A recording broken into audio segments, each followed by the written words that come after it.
वीतराग भगवान तो वीतरागी हो गए।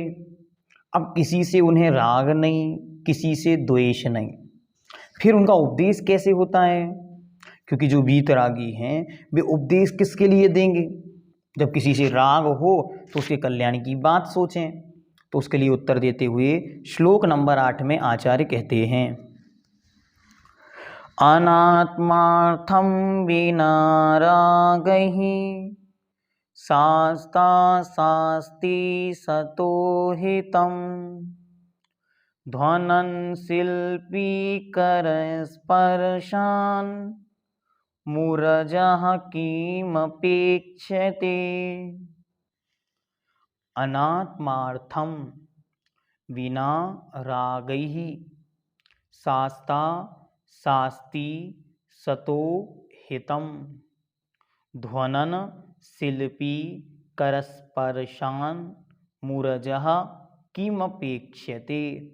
किमपेक्षते, किमपेक्षते नहीं पढ़ना, किमपेक्षते, क्योंकि अर्थ निकालना है किम अपेक्षते। ठीक है, आइए देखते हैं।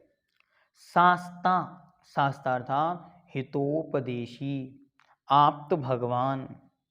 विना राग ही अर्थात राग द्वेष आदि के बिना, अनात्मार्थम आत्म अर्थम स्वयं के अपने प्रयोजन न होने पर भी, सतः समीचीन भव्य जीवों को, हितम हित का शासती उपदेश देते हैं। वीतरागहिंत भगवान राग का अभाव होने पर भी, अपना कोई निजी प्रयोजन नहीं होने पर भी, कि मेरा कोई मत बनेगा, मेरा कोई धर्म बन रहा है इसलिए मुझे उपदेश देना, नहीं, ये उनका कोई भाव नहीं।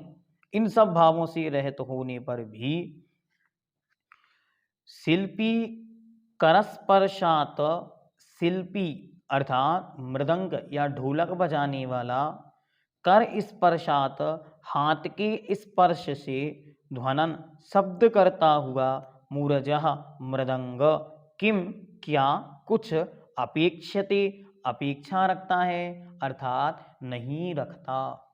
बजता हुआ मृदंग जैसे कोई अपेक्षा नहीं रखता, ऐसे ही वीतराग भगवान उपदेश देते हुए भी किसी प्रकार की कोई अपेक्षा नहीं रखते। वे संपूर्ण अपेक्षाओं से रहित होते हैं। जैसे मृदंग वादक के हाथ का स्पर्श पाकर अपनी मधुर ध्वनि से श्रोताओं को मुग्ध करता है, किंतु बदले में यश प्रशंसा नहीं चाहता और ना ही श्रोताओं पे अनुरक्त होता है, उसी तरह हितोपदेशी वीतरागी प्रभु प्राणियों के पुण्य के निमित्त से बिना इच्छा के, उनकी कोई इच्छा नहीं है, क्योंकि उनके तो ऐसा अद्भुत छायक भाव उत्पन्न हुआ कि अब इच्छा होनी ही समाप्त हो गई, इसलिए बिना इच्छा के उपदेश देते हैं। तथापि श्रोताओं से ना तो लाभाधिक की अपेक्षा रखते हैं, ना ही प्रशंसा, न यश, न कीर्ति, न मत, न मंदिर, किसी का भाव नहीं रखते, और ना ही उन पर अनुरक्त होते हैं, अर्थात उनके किसी भी प्रकार से उनसे आसक्त या अनुरक्त नहीं होते। इन सब से वह भिन्न रहकर विसर्वज्ञ भगवान संपूर्ण जगत के कल्याण के लिए अपना महामंगलकारी उपदेश देते हैं। मन से रहित होने के कारण उनका उपदेश किसी भी व्यक्ति के लिए ऐसा नहीं होता कि आप पहुंच जाएं तो उन्हें लगे अच्छा ये 12 वर्षीय के स्वाध्यायी आ गए, इनके लिए क्या किया जाए, कुछ अलग से उपदेश दे दो, नहीं, ऐसा उनके भाव नहीं होता। आप तो भगवान का हितोपदेश दिव्य ध्वनि के माध्यम से होता है। एक महान अद्भुत अनुपकार, महान अद्भुत दिव्य ध्वनि उनकी निकलती है। यह ध्वनि ओंकार रूप होती है। दिन में 4 बार संधि काल अर्थात सूर्योदय, सूर्य अस्त और मध्याह्न अर्थात दोपहर और मध्य रात्रि, ऐसे 4 समयों में खिलती है। वह दिव्य ध्वनि 18 महाभाषा और 700 लघु भाषाओं में ग्रहण की जा सकती है। तीर्थंकरों का उपदेश निस्वार्थ रूप होता है, उसके पीछे मोह कर्म जनित प्रीति या स्वयं का कोई प्रयोजन नहीं होता। इच्छा जिस मोह कर्म के द्वारा होती है वह मोह कर्म का क्षय 10वें गुण स्थान तक हो जाता है और दिव्य ध्वनि 13वें गुण स्थान में खिरती है। अतः दिव्य ध्वनि निष्काम, बिना किसी इच्छा के, निर्मोह, मोह से रहित तथा निष्प्रयोजन, स्वयं के किसी भी प्रयोजन की अपेक्षा से रहित होती है।